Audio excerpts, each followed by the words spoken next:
The quiet kind, unmasking covert narcissism. Welcome to this explainer. Today, we're going to decode the complex and honestly, often completely invisible patterns of covert narcissism.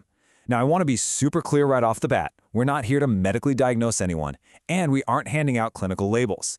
Instead, we're focusing entirely on the lived experience of those who find themselves trapped in this highly specific dynamic.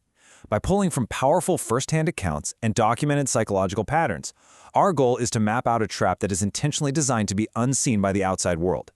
Let's dive right into this incredibly disorienting paradox. One survivor noted, "The strangest part is that if you met her, you'd like her. And that's exactly why for years I assumed the problem was me." That right there, that captures the absolute core of the covert experience.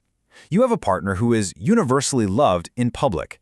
They're warm, considerate, and incredibly generous with their time whenever others are watching. Because of this flawless public image, the victim feels completely isolated. You end up assuming you're solely responsible for the relationship's private failures because, well, how could it possibly be them when everyone else in the community thinks they're absolutely perfect? Section 1. Grandiose versus covert narcissism.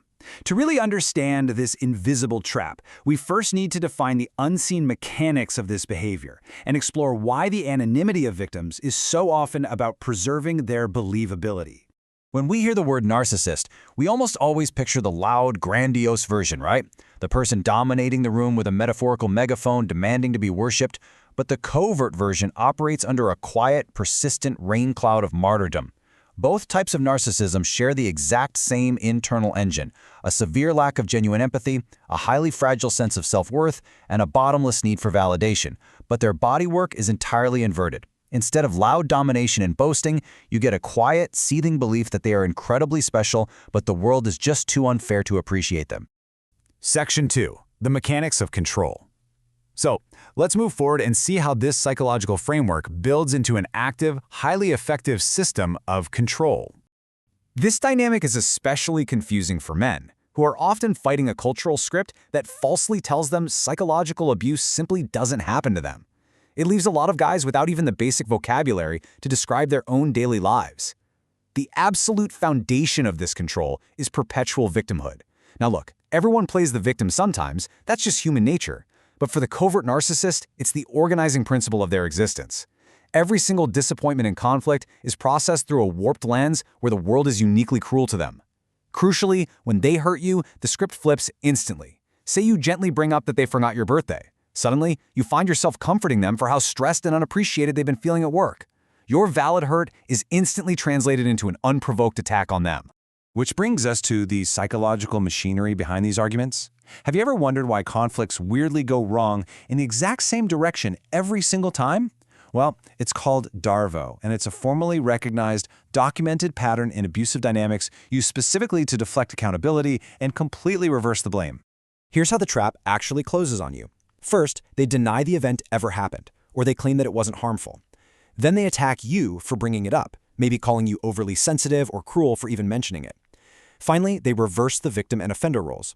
By following these steps, you can enter a conversation with a completely legitimate grievance. Let's say they made a deeply humiliating joke about you at a dinner party, and somehow you leave the conversation mid-hug, comforting them and apologizing for making them feel like a bad partner. Eventually, this dynamic essentially prices you out of ever raising a complaint again. The emotional toll just becomes so incredibly high that every complaint costs too much energy to pursue. And here is a massive red flag.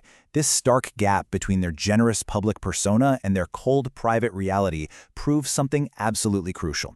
The behavior is controllable.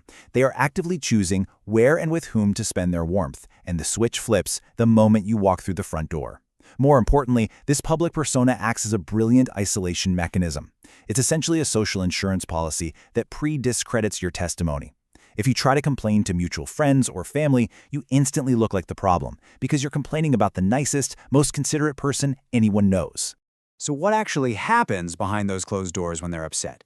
Instead of loud shouting or explosive anger, you get punishment by atmosphere. You get days of deliberate, freezing cold silence, heavy sighs, and one-word answers. And if you ask if everything is okay, the answer is always a sharp, clipped, "I'm fine." Officially, nothing is wrong, which gives them perfect, plausible deniability and makes the conflict utterly impossible to resolve. You can't fix a problem they refuse to admit exists. This persistent unpredictability forces your nervous system into a chronic state of hypervigilance, where you are constantly walking on eggshells, scanning their microexpressions, and managing their mood just to survive the day. Section 3. Rewriting your reality. The crucial point we need to hit now is how this constant unpredictability and atmospheric punishment eventually escalates. It literally becomes a full-scale war on your own perception of reality. Through a sustained campaign, your reality gets persistently revised using 3 main tactics. First up is denial. They deny events with absolute, unshakable confidence. And in a domestic argument, certainty almost always beats honesty in a memory contest. The person with the loudest, most aggressive conviction will often override the partner who is simply telling the truth but remains reasonably open to self-doubt. Next is recasting. They take the sharp edges of incredibly cruel remarks and soften them by claiming it was just a joke, and you just lack a sense of humor. And then the masterstroke, pathologizing. They reframe your completely accurate perception of their abuse as a symptom of your declining mental state. You're overreacting, or you're acting crazy again. Over time, you start outsourcing your own grip on reality to the very person actively distorting it. Underneath this revised reality lies this quiet, simmering superiority and entitlement. Because they aren't outwardly grandiose, this superiority leaks out as chronic resentment. They maintain what is best described as an asymmetric ledger. Think of it like a totally rigged accounting book, a perfect, time-stamped record of every favor, every chore, and every sacrifice they've ever made for you, ready to be weaponized the exact moment an argument breaks out. Meanwhile, every single thing you do to support them is mysteriously absent from the books. Genuine empathy does exist in them, but it's only ever deployed when there's an audience around to give them credit for it. Section 4. The internal audit.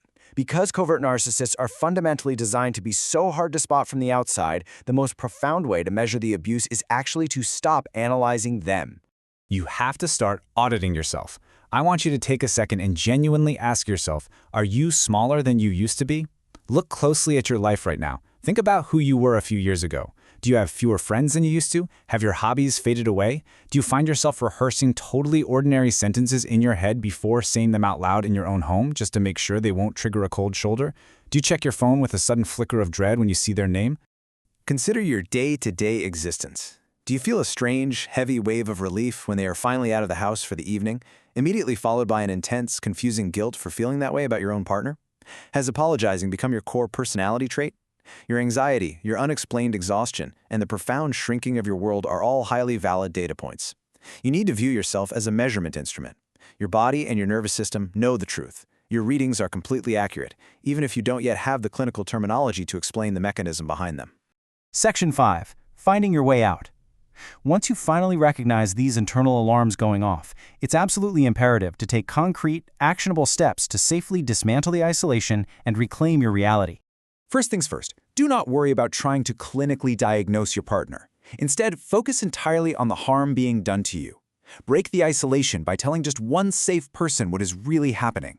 Start keeping a private, safe record of events, not to use as a weapon in an argument, but as an anchor for your own sanity when the gaslighting starts. Seek individual therapy. But listen, it is highly recommended to avoid couples counseling in these dynamics. It often backfires spectacularly, because it simply gives a covert narcissist a new stage to perform their public charm, and they'll often weaponize the therapist's language against you at home. And remember, coercive control is a recognized form of abuse. Organizations like the Mankind Initiative and the Men's Advice Line exist specifically to help validate these experiences and provide real support. As one survivor intimately noted about the moment things finally clicked, this situation is currently the same. I am not the same. There's a version of you that stops doubting his own eyes. Even if you haven't left the relationship yet, simply naming the machinery of abuse changes everything. It strips away the confusion, it shifts the power balance back into your own mind, and unlocks a version of you that can finally step out of the fog and start making clear, grounded decisions for your future. As we wrap up this explainer, I want to leave you with one final thought. Pattern recognition is the exact opposite of weakness. Your body, your stress levels, and your mind have been meticulously recording the truth this entire time, even when you try to ignore it. So when will you stop doubting the one single witness you will always have? Will you finally start trusting your own readings? Thank you for joining me, and I hope this helps you clearly see what has been so carefully designed to stay hidden.